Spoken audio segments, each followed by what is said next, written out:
if you stand up in even a slight way in the past about and spoke out for Palestinians, or even just said we should hear both sides. So some of these reporters that I'm about to share just basically said they basically just also wanted to bring the Palestinian viewpoint into the discussion. But Alan has also put together headlines of networks firing correspondents or reporters because they dared say free Palestine or give that side of the story.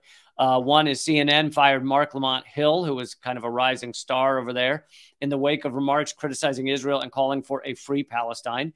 I mean, does that sound that drastic? He didn't say, Israelis should be murdered. He just called for a free Palestine. Another one is AP fired a Jewish journalist after pro-Palestinian tweets. The Guardian fired columnist Nathan Robinson after a joke tweet about military aid to Israel. Even like... Just a joke. And then my friend Katie Halper lost her job at The Hill, which supposedly Rising at The Hill is supposed to be, or at least have, left-wing viewpoints on there. But she simply did a 5-minute report, and it was no comedy, no snark. It was like straight up quotes from human rights organizations, which even Amnesty International and Human Rights Watch have called an apartheid state. And she basically just made the argument it is an apartheid state by showing what these organizations had said. She wasn't just giving her own opinion saying this fucking apartheid state. She was like, Human Rights Watch says it's apartheid state. Amnesty International says it's apartheid state.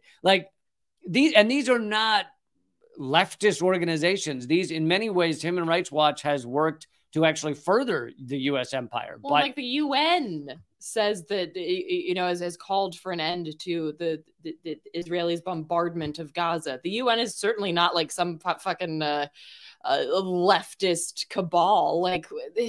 It's just a fact. If you look up the textbook definition of apartheid, Israel's it. Sorry, that's...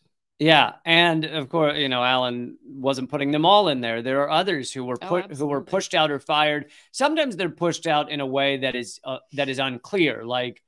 They say something in support of Palestine, and then a couple of months later, weirdly, the company decides to not keep them there.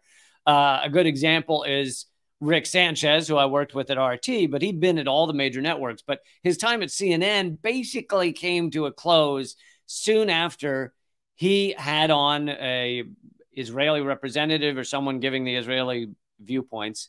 And he basically just asked the Palestinian view of things. He said, but haven't a lot of them, types of things haven't a lot of them been killed by this bombing of Gaza?